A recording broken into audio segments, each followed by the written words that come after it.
Hi everyone. So today we have got Georgia Marrio here, who is a women's health, fertility and nutrition specialist. And of course, once we get through pregnancy and postpartum and those early days of motherhood, it seems just around the corner on the horizon is the dreaded M word that everyone doesn't really want to say or talk about, but it's really important. Perimenopause is what we're going to be talking about today. And I think it's a conversation that needs to be had early, because particularly when you see how pregnancy and postpartum affects your hormones, it pretty much continues when you get into sleep deprivation, and then you sort of basically come back into a little bit of normality. And then just around the corner on the horizon is perimenopause. So Georgia's going to shed some light on that today. And we're going to sort of dive a little bit deeper than just, hot flushes and belly fat, which everyone seems to talk about is the dreaded part of the dreaded M word. So Georgia, can you tell us, what exactly defines perimenopause?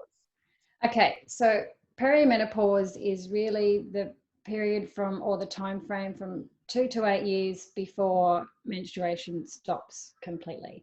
And so, whereas menopause is where it's essentially, well, the actual word literally means stopping menstruation, right? So it's when there's been a 12-month period after menstruation has completely stopped, and that's menopause. Sometimes it's called post-menopause. And the median age is around 51 years of age. But of course, as with anything hormonal, it can vary from 40 to 58 years of age. But then there's a few variations to that as well. Excuse me. So premature menopause is where it occurs before the age of 40. Early menopause is a little bit different because it occurs before the age of 45. But there can also be medically induced menopause, where a temporary state of menopause is induced, say, for example, in women with endometriosis, severe endometriosis or fibroids, or if they're undergoing chemotherapy or breast cancer medication management, for example. But then it can also be surgically induced as well, which is where the ovaries in the uterus are removed for various reasons. And it can also be induced by radiation. So, for example, if someone's going through cancer treatment and there's radiation of the pelvic region, that can also induce menopause. So there's a few different variations of that which can be relevant in terms of the experience someone will have on it and the best way to approach it. Yeah. So the common symptoms of perimenopause, what would they be? Yeah, so I guess you can consider perimenopause a little bit like a midlife version of puberty. Or that's a good way to put it. Yeah, it is. Yeah, like a midlife PMS, if you like, because you're getting hormonal, definitely, and for a lot of women, emotional fluctuations with menstrual irregularities, which all sounds very familiar, and we're all getting flashbacks. Excuse me, to a degree. And these hormonal changes can occur up to 10 years before menopause, which is the period we're talking about here, right? And it's essentially during this perimenopause time is where there's significant fluctuations. It's the fluctuations essentially in estrogen and progesterone that lead to symptoms like, and this sounds like a really long, really depressing list, and not everyone is going to get all of these, but just for the sake of, if you have some of these, it might be worth considering that perhaps that might be where you're at. Your regular menstrual cycles can become irregular, and obviously they eventually end. Hot flushes, as you said, is the big one that people think about when they talk about menopause. Reduced libido, heavy bleeding, sleep issues, insomnia, which is often related to night sweats, depending upon the severity that people have. Mood changes, so irritability and nervousness tend to increase, and just general moodiness. Weight gain, as you said, generally, or in the abdominal area. Also fatigue, low energy levels in general. But then people can get things like joint pain. They can get headaches or migraines when they may not have had them before. Difficulty concentrating and memory. And then closer to menopause, they can get things like vaginal dryness. They can get a decrease in their pelvic tone, which you probably see a fair bit, with the prolapse of the uterus and the bowel or bladder for whatever reason that might have brought it on. There's an increased risk of urinary tract infections, and also incontinence can happen as well. So, yeah, which sounds like a pretty... So I guess before everyone gets a little bit worried about those symptoms, it it can be gradual. But also, is there anything you can do for more of a smoother transition, through perimenopause? Just naturally, with nutrition or lifestyle choices. Yeah, I think, to consider this, like women who are naturally menopausal, they will generally tend to experience less severe and less symptoms of these types of symptoms than women who have had menopause happen surgically or medication induced. And this is relevant in terms of the diet type and the lifestyle approaches can absolutely have a benefit for sure, but in terms of the degree of that will vary depending on where you're at with your perimenopause. If it's been something that's happened really quickly, and that's more to do with when it's naturally occurring, like through the stages of perimenopause, the hormonal changes are gradual as opposed to being quite sudden in the other situation. But as with anything hormonal, diet, exercise, and stress management are really the keys to I guess they can play a significant role in a woman's experience and severity of menopausal symptoms. And that's not to say that they won't get any at all, but it can 100% help in the severity of them and how much they might experience them, and that can impact on their quality of life. They followed a study of Australian women who were menopausal for 9 years, and they collected all sorts of information about their socio-demographics and their attitudes and lifestyle and that type of thing. And they also tested them for the diseases that are increased incidence during menopause, so coronary heart disease and bone diseases and breast cancer. And they found that the declining estradiol levels, obviously they were related to these health outcomes, but they found the most important indicator for health status of all of these was their general health status. Overall, it had a significant impact. So I guess the message here is that comprehensive lifestyle strategies are a really significant means of health maintenance and symptom relief for women, for midlife women, especially if they're in place before or at the beginning of when symptoms start to occur. So we're talking here about like diet. Obviously that's key, and we can talk a bit more about that in a minute. Exercise is really important. Nutritional support. So obviously diet is the basis for anything, but then some women can find they can get extra help with certain things with certain nutritional support. And obviously it needs to be the right thing for the right person, but things like vitamin E can be helpful in some women for hot flushes. Magnesium and taurine can be really helpful for mood and sleep, with some B6 added to it at the right sort of dose. B vitamins in general, that type of thing. So that can be something to consider for some women for symptom management.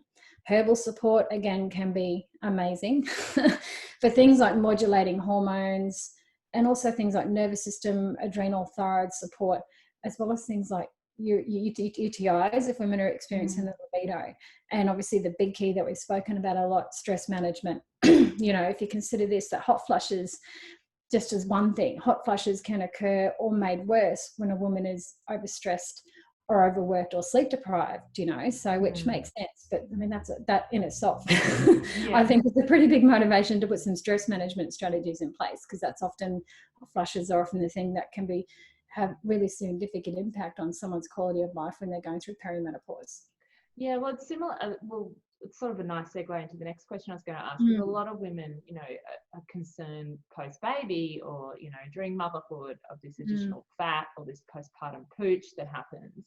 And I see a lot of women, who struggle to lose this, even though they're exercising quite heavily. And it becomes, they're more in their sympathetic nervous system, cortisol levels, adrenaline, stress levels are high, and of course the body clings to fat. So my next question was going to be, of course, that's probably related to not only hormonal, but stress levels during menopause, because a lot of women really fear this extra weight, the tuck shop arms, around my belly, around my thighs, which is not dissimilar, even postpartum, that's where the body naturally stores fat to produce breast milk, which is again a hormonal response.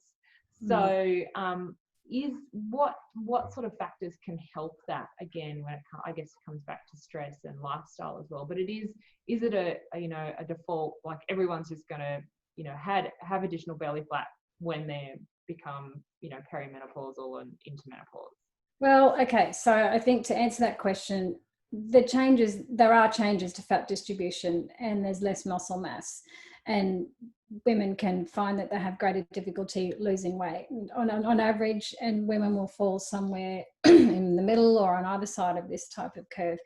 But on average, menopausal women or perimenopausal women over that time will gain about 0.5 kilos a year, which is equivalent to about 10 calories. And the point of stating those figures is that for a lot of women, small sustained changes that are in modifiable behaviours can prevent further weight gain.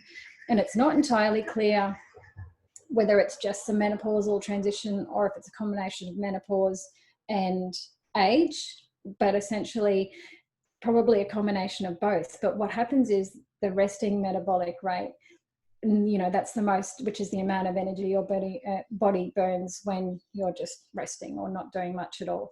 And that's the most important component of how much energy expenditure over a day.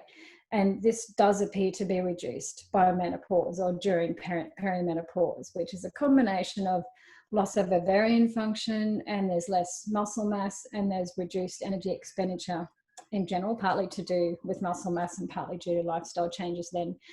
And this induces a reduction in your resting metabolic rate, essentially, which means there's an increase in fat mass and abdominal fat tissue. So it's a thing.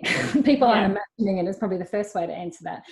But then also estrogen deficiency. So again, your hormones are coming into play. That decreases your insulin secretion, which is the hormone that is released by your pancreas when you consume carbohydrates and sugars, right? So, and that also contributes to a loss of your muscle mass, and an increase of abdominal fat increases your insulin resistance, which is how well your body responds to insulin. And insulin resistance is further aggravated by sleep deprivation, right? So you can see how all of these different things we're talking about, like diet, lifestyle, and stress management, can come into play. So as far as being able to manage it, this is going to sound really boring, right? But they're the keys, is that exercise is the most significant of the lifestyle factors that can help modify these changes, because it increases your muscle mass if you're doing the right types of exercise. And it also increases your energy expenditure, and also diet. And we're talking about the quality of it, which is important, but also quantity. And I'm not a big fan of counting calories, but just being generally aware if you're eating the right quantity to support what your energy expenditure is. So I think they're really, and also stress management, as you said before, getting enough sleep and managing your stress because of the whole cortisol, HPA axis angle, for sure. Yeah, well, the decrease in muscle mass, I think, is really important, because I know there's a lot of women who, I guess, become aware of that and then are like, oh, okay, I need to lift some weights or do some form of resistance training to improve my bone density and increase my muscle mass. And I guess in the back of their mind, there still is that fear that they're going to end up bigger than what they are. They're going to end up huge. But it just goes to show you, because of, what is happening naturally in the body, it is really hard to put on muscle mass and end up like the Hulk, as a female. And particularly as you get older.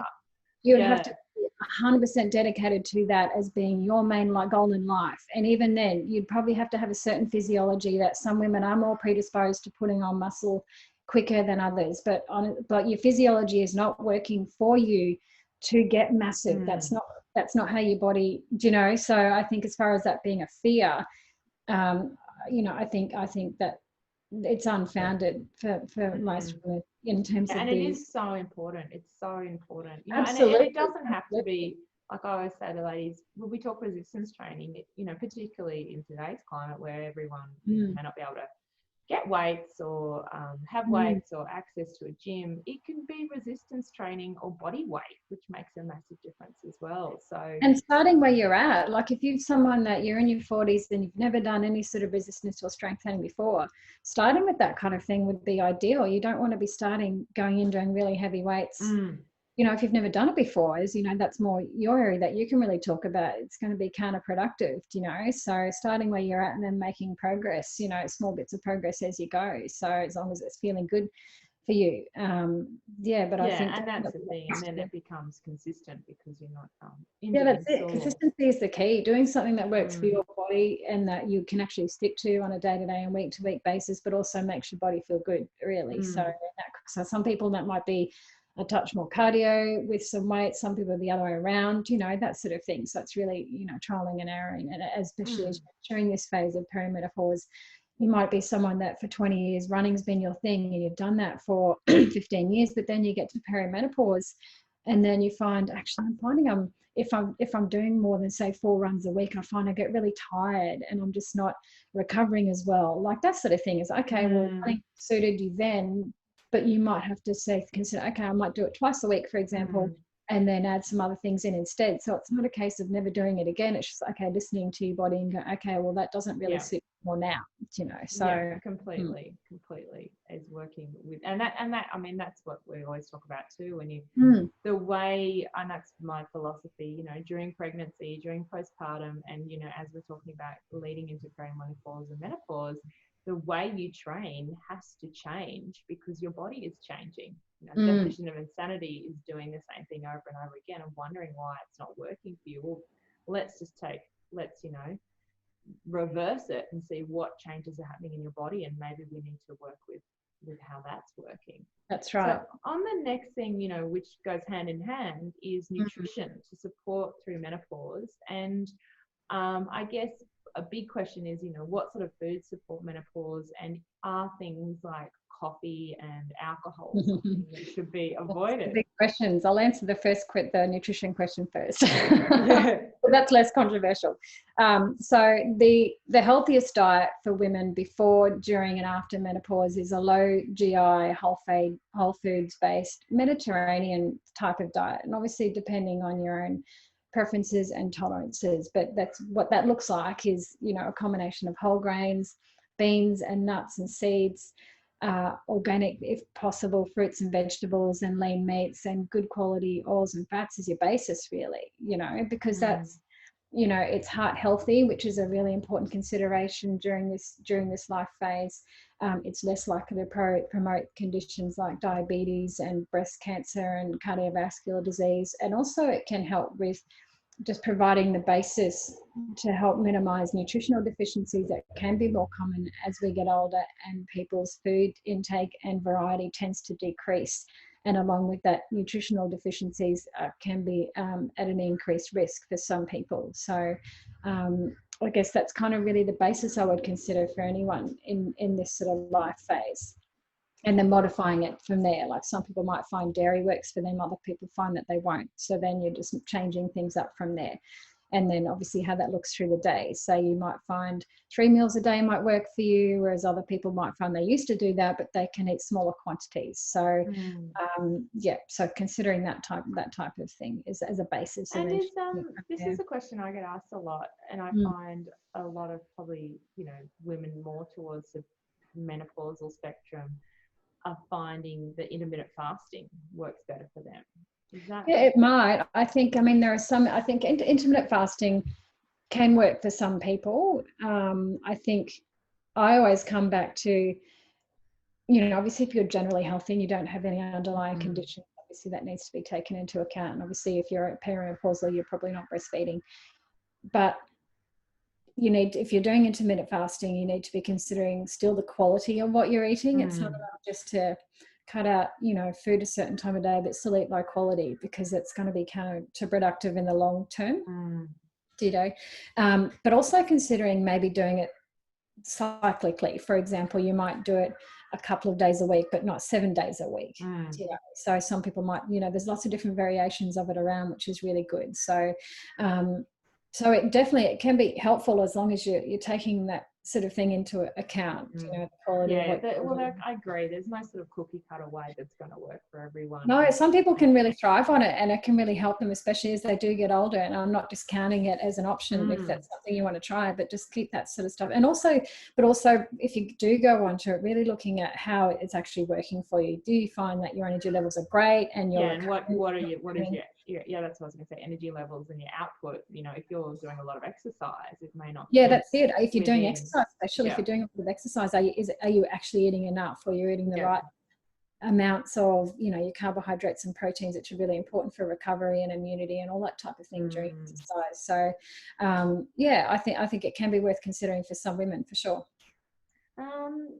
I guess no. Is there any other? Caffeine and alcohol. Oh yeah, caffeine. We don't. Yeah, no, we didn't cover that. That will finish on that one, because that's the big question. Everyone suddenly thinks. Absolutely. And I think I'd be run out of town if I said that, you know, caffeine and alcohol is to be consumed by any woman over the age of 40. So, so I'm not saying that as a general rule, but what to consider is that, so caffeine is a stimulant, right? And it can interfere with certain symptoms or the severity of them, particularly sleep and mood, like irritability. Whereas alcohol is a depressant, right? And that can also exacerbate sleep issues. And it can also be really dehydrating if you're having enough of it, which is important when you consider the dehydrating effect of night sweats if you're getting them quite severe. So probably what I would say is a similar kind of theme to what I say with a lot of things, is looking at how much of these that you're actually drinking. And also if you are drinking a lot, we're looking at, well, why would that be? If you're drinking a lot of caffeine because your energy levels are low, we're perhaps looking at addressing that a little bit in other ways beyond just caffeine. And the same sort of thing with alcohol. And experiment if you're finding, okay, I really think that this is something that's making things worse. Experiment with reducing them a bit gradually and seeing if it makes a difference to things like sleep. You know, so I think tuning into, okay, it is working for you or not, and if they're not, and the symptoms of them are enough to motivate you to want to make a change, well then consider doing that. Yeah, I think that's so important, and I think that's sort of been the underlying theme of what we've chatted about today, is sort of looking at the why. Like, you know, why are you suddenly feeling less energy? Why are you feeling like you need more caffeine? Why, you know, the very thing is, you know, to start the day with the coffee and have to come down with the wine. So why are you finding you need to do that? Like, and yeah, just looking at, you know, holistically, as you say, from the age that you could be approaching perimenopause, and also your lifestyle and diet choices and stress levels, which is so important.